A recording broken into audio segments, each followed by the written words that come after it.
Well, it is. I joined my friends here in Boston to tragically commemorate the 4th anniversary. I don't even like to say anniversary because it seems to be something happy. Every year I hope that this is the last time we have to gather to do this. And I believe that the peace movement is truly supporting the troops because we want them home alive. We want them taken care of when they get home, with the VA system in shambles, with soldiers committing suicide because they can't get help from the VA system. I think the time is that our kids never should have been there, and it's time to bring them home.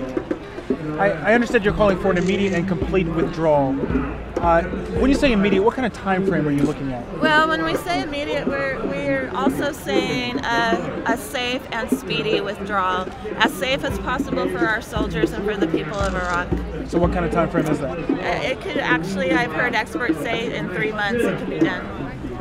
And those are military experts, generals and admirals. And what do you say to the critics who say the U.S. invaded, they caused this, what some people are calling a civil war? Is it responsible to just pull out and leave the mess there?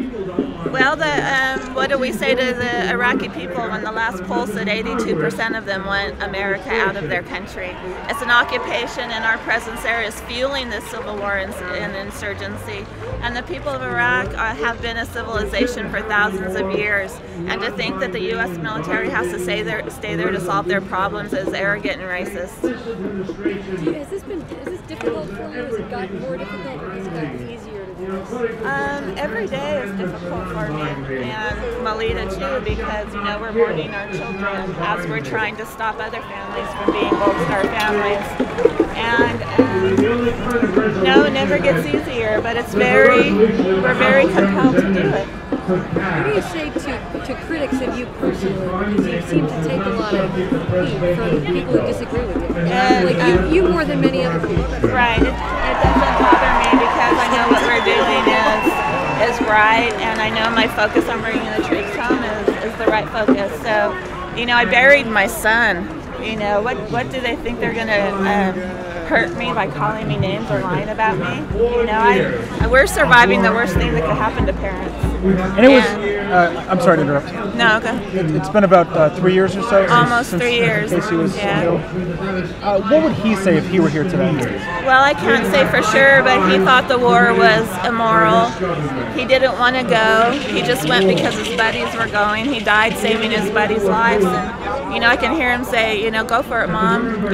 My mission was over on April 4th. Now it's your turn to save my buddies' lives.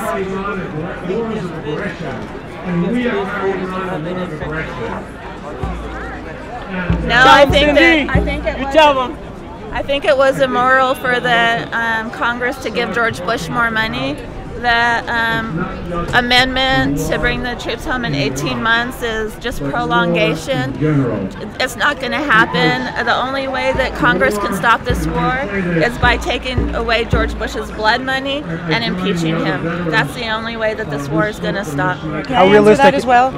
You cannot continue. You cannot support your troops and continue this war. That is a contradiction. You have to stop the funding. The only funding that's necessary is to bring them home safely and to fund them for what they need when they get home. What do you realistically think will happen within the next year or so? Realistically, what's going to happen is more death and destruction. And the peace movement, we just have to step up our efforts to bring the troops home. And I'm really calling for a tax revolution too, for people who, if Congress is going to use our money to kill innocent people, to damage our soldiers, to damage a country, then we have to stop giving them our money to use in this illegal and immoral war. And here in the city of Boston, we have to think about the collateral damage, okay?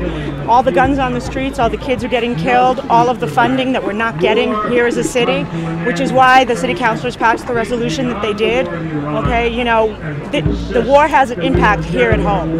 Yeah, exactly. And our children and our grandchildren are going to be feeling that economic impact. And not only an economic impact, but what George Bush is doing is creating more enemies, more Islamic jihadists, and more danger for our country. So thank you guys. I'm going to go. Can we get the correct spelling of your first and last name, please? Mine, Melida, Melida Arredondo. Thank you. Cindy, do you plan on continuing to try to talk to President Bush one-on-one about this? Well, I still have my property in Crawford, and that's always an open invitation.